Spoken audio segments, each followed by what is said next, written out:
Hi കൂട്ടുകാരെ, എൻ്റെ മക്കളാണ്, എൻ്റെ സബ്സ്ക്രൈബർമാരാണ്. ഒരു പാട്ട് പാടി പാടിയടി അറിയാന്നുള്ളവര് അതൊരവസരം. പാടി മക്കളെ, പാട് ബാ.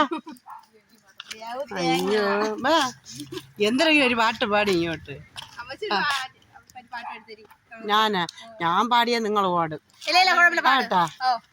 പൂന്തേനരുവി പൊന്മുടി പുഴയുടെ അനുജത്തി നമുക്കൊരേ പ്രായം, നമുക്കൊരേ മോഹം, നമുക്കൊരേ ദാഹം.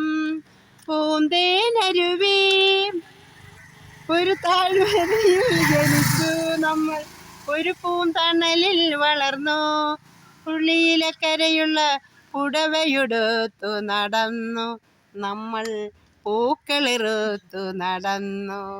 ഓർമ്മകൾ മരിക്കുമോ, ഓളങ്ങൾ നിലയ്ക്കുമോ, പൂന്തേനരുവി. നിങ്ങളുടെയൊക്കെ പാടാൻ പറഞ്ഞിട്ട് നിങ്ങൾ പാടിയ അറിഞ്ഞൂടാത്ത എന്തൊരു. ഓ ശരി ശരി, എങ്ങനെയുണ്ട്? ഇപ്പം ബസ് ഉണ്ടെന്ന് പോട്ടെ മക്കളെ. ഓക്കെ.